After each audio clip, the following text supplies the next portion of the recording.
What's up, you guys? My name is Hutch, and I make videos and put them on the internet. And today is Friday, which means two things. Number one, I do a weekly vlog called So Your ... which you guys are watching right now. And hopefully you know the drill by now. If you have an interesting, entertaining, or a topic that you're just generally curious about and would like to see me talk about, leave a comment, So Your ... and if it's something that I have personal experience with, or I think is funny or interesting or something like that, I'll probably talk about it. And the way that I pick these is based on the amount of thumbs up that each individual comment gets. So, if you guys see something that you like, just fucking give it one of those. Disclaimer as always, I'm not you, you're not me, our experiences are different. This is just my opinion. Take it for a grain of salt, because I could be totally full of shit. But being that it's Friday, it also means that some new movies came out this week, and I don't have any fucking clue what's coming out, because I wasn't paying attention. I've been busy. I haven't been to the movies in a couple weeks, but I have seen two movies on Netflix that I think you guys would really enjoy. Number one is Marley, which is the biographical documentary on the life of Bob Marley, and it's magical. Second one is a movie called Detached, starring Adrian Brody, where he is a high school substitute teacher teaching in an inner city school, and he faces some serious fucked up bullshit, and it's super sad, and you're gonna cry. I cry during movies. That's my shameless admission. I don't cry during real life stuff all that much. People fucking die, shit goes down in my life, stuff gets hard. There's this blockade, but commercials, movies, man, waterworks. Before we get into this week's series of questions, I want to thank Mr. Robaz for stopping by last week and sharing his personal perspective on depression. I think it's fantastic when people in any kind of public light come out and talk about their experiences with personal hardship, something like depression or anxiety, things like that. I think that the sooner that we can get rid of the stigma attached to depression and anxiety and attached to the people that suffer from depression and anxiety, the better off we're going to be as a people. And I think the internet's great for that shit. I decided to switch things up this week and do many different topics instead of just one topic. And I'm gonna just jump right into it because I don't have a lot of time and I talk for fucking ever. First comment comes from Comatose619 who says, "So you're constantly stressed." Alright, Mr. Comatose, I'm gonna break it down for you like this. A lot of people will tell people that they have some sort of chemical imbalance, and I'm not ruling that out because I'm not a doctor and I don't know you. But 99% of the times that I see people that are constantly suffering from stress and anxiety, it's because of circumstantial situations that need to change. Personal anecdote, when I was down in LA during the months of December, January, February, and March, I became increasingly stressed to the point where I was just out of my goddamn mind. I couldn't sleep. My appetite was gone. It was bad. And for like 3 months, I was deciding in my head whether or not I wanted to change my situation. I went to a fucking psychiatrist and asked her for a cocktail of medication. I literally said, "Can you just give me something that will make me not think about shit?" She gave me some advice. She said, "As long as your circumstances stay the same, you're going to stay the same. Doesn't matter what pill I give you." It took me a little while to get there, but I moved. A few months later, I ended up feeling better. So maybe you being constantly stressed is just life's way of saying, you might want to change some things up. Call Me Reaction says, "So you smoke too much weed." Alright, this is kind of a controversial topic, and I'm going to try and be as non-controversial about it as I possibly can. Different communities, cities, counties, states, countries have differing views on pot. I don't know where you live, and I don't know what your personal view is on the matter. Needless to say that in California, we believe that it should be legalized for medicinal purposes, and likely in my lifetime, it will be either decriminalized or legalized across the board in the entire state. Probably in the country as well. This is the first time in the United States history where a majority of Americans think that pot should be legalized based on a recent Gallup poll, I believe. I'd like to think that we've evolved enough as a people to understand that there are clearly some medicinal benefits to smoking pot. However, this culture that I see popping up on the internet where whenever someone types, "I'm having a problem with this," or "I'm having a problem with that," or "I feel depressed these days," you end up seeing like 5 fucking comments from people that are like, "Bro, just smoke a spliff, you'll feel better, man." And this one-size-fits-all approach to bud is just stupid. For some people, when they're stressed out and they smoke pot, they end up just ruminating even more, and their mind is like a hamster on a wheel, and it doesn't stop for like 4 hours. That's not a fun experience. If you're doing that too much, fucking stop. It's not doing anything that's good for you right now. And chances are, if you're asking a question, "So you're smoking too much weed," then it's something that you think about, something that you wonder, should I not be doing this? And right then and there, you should tell yourself, this is an issue. I wouldn't be asking this question if it wasn't an issue. Thankfully, There's very little evidence that shows that there's any kind of biological addiction that can occur with marijuana. So you don't need to worry about post-acute withdrawals or anything like that. You may worry about things like insomnia and sweaty hands and stuff like that. That sort of thing can happen with smoking pot, but you're not going to go through like delirium tremens or become dope sick over smoking pot.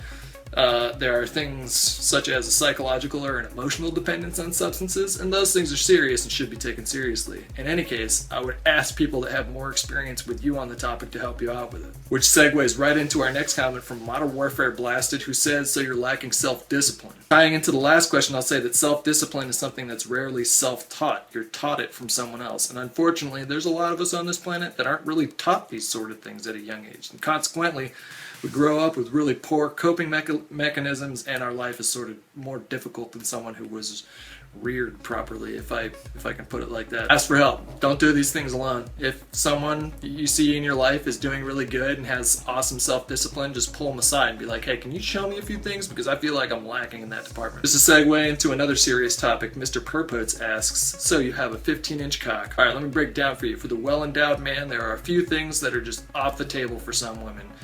Doggy style is one of them. Some girls just can't fit you in, man. You just gotta be cool with that. Now, these obstacles can't be overcome. With diligence and a firm commitment to the cause, you can work with someone to find a middle ground for your gigantic penis. They're workarounds, really. Most of them involve a lot of foreplay. When women get turned on, their vaginas literally get bigger to accommodate your 15-inch cock. So, don't ignore the foreplay. Shado16 says, so you come too fast. Now, there's a couple reasons why you might be coming too fast. Number one, you might be one of the men that I refer to as a jackrabbit who fucks it up for the rest of us. A jackrabbit is someone who can come super quick and then 10 minutes later they are hot to trot. I don't understand that. I need like 45 minutes to an hour and a half recharge time minimum. Nothing's happening down there in the meantime. I have a roommate that's like that, and his philosophy with it is he's just brutally honest with the girl that he's about to sleep with. He says, hey, look, this is going to last like 30 seconds, and I'm being generous with myself on that one. But if you give me 10 minutes, I'll come back ready to fight for the good fight. So that's one way to deal with it. Another reason might be that you're with a girl who's anatomically small. Just like men have small and big penises, women have small and big vaginas. Especially if you have a 15-inch cock and you're going up against a vagina that's tighter than a snare drum, you're going to have some problems. Foreplay. Lots of foreplay. Lots of foreplay. Kiwi-kun said, so you're a virgin. Well, Kiwi-kun, if you're under the age of like 17, 18, fucking good. I don't know any 17, 16, 15-year-olds that are ready to have sex. I just don't. I know that they do. I know that I did, but I wasn't ready, and I don't think anybody else is ready. And if you're older than 15, 16, 17 years old, or fucking God forbid, like 12 years old, don't trip. Everybody's different. Everybody's got a different timeline. Masturbate. That's awesome. I love it. Beastly1012 says, so she broke your heart. A lot of times when people are going through pain, they want something that's going to take them out of that pain immediately. That's not the way the life works. The only way you get through something is to go through it. Not around it, not beside it, not on top of it, not beneath it. You go through it. So if you're going through some pain right now, you need to realize that this is temporary. It's an impermanent state of being that you're in right now. It will pass, and you will benefit from it in the long run. There are many schools of thought that say that suffering is universally a good thing, because once you get through it, it ends up with you being a more kind, compassionate, and empathetic and caring person. So if you're going through some pain right now, distract yourself as much as possible. Play a shit ton of chess. Occupy your brain with something so you're not constantly thinking about it. Try to avoid drinking or smoking bud all the time because you think that's going to make you feel better. It does in the long run. It's going to make you feel worse. And if you absolutely must text message her 5 times a day, fucking do it. Who gives a shit? You'll get over that quick because she'll just stop responding. I would avoid that altogether, but I would be that's a pot calling the kettle black, because when I fucked up around romance and stuff like that, I'm like ferociously texting people. I'm just pushy like that. Some people find it endearing, other people find it overbearing. I've accepted that about myself, but it's probably not the best thing to do. SW3 Boy says, so you're having trouble to open up and show your personality to people. It's a weird sentence. I can't figure out if he wrote that wrong or if I'm just not seeing it right. Human beings need to be inspired, and the way that we become inspired is by meeting people. So everybody's got a freak flag. Everybody's got to get weird every once in a while and just let that shit out. And the way that they do that is by meeting people that bring it out of them. I don't believe that there is this approach where you can just hole up on a mountaintop and pray to the gods of whatever you pray to help you open up, and that's going to help you do your thing. Human beings help other human beings open up. I was lucky enough in my 20s to meet a series of, I call them muses, people that just came into my life and taught me that it's okay to be a certain way, and you should just rock that shit and go with it. I have a feeling that if you open yourself up to the universe and say, hey, can you please put someone in my life that's going to show me how to be okay with these sort of things, the universe has a way of providing those things at the right time, the right people. If you're not ready for it, I don't think it's going to come. Even if it did come and you weren't ready for it, you probably wouldn't even see it. Entertainment Kid 231, yep, says, so you're living on your own for the first time. I want to end it on this one. This is a good one. If there's one piece of advice above all other pieces of advice that I would give to someone who's getting their own apartment or studio or house and they're not living with any roommates and this is the first time they've ever done that, music. You're going to walk around, you're going to have a lot of alone time. You're going to have a lot of quality self-time to just walk around. And you will drive yourself absolutely fucking crazy if you're just sitting there thinking all the time. Music will save your goddamn soul when you're spending a lot of time by yourself.